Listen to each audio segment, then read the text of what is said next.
আসিফ নজরুল এবং খোদাবক্ত চৌধুরী পদত্যাগ করতে হবে। এখানে আসার পরে শহীদ পরিবারের উপরে পুলিশ হাত দিয়েছে। কেন একটা পুলিশরা আমাদের উপরে আক্রমণ করলো, আমার বোনের গায়ে হাত তুললো?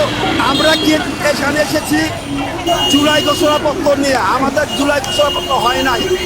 আমরা চেয়েছিলাম 1971 সাল 72 সাল এইটার ভিতরে যারা দুষ্কারিত ভুয়া মুক্তিযোদ্ধা আছে এটা সংস্কার করে 24কে মাঝখানে রাখার জন্য।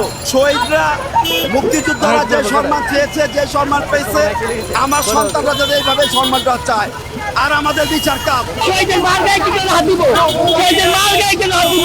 আমাদেরকে বলো, আমাদেরকে বাইরে কিন্তু শহীদের মার গায়ে কেন হাত দিব? ভিডিও এখন ডকুমেন্ট থাকার পরে যেহেতু ছেড়ে দিচ্ছে আসিফ নজরুলের সুপারিশে, এই জন্য আসিফ নজরুলের দ্বারা আমাদের সন্তানদের হত্যাকারীদের আমরা বিচার পেতে পারি না।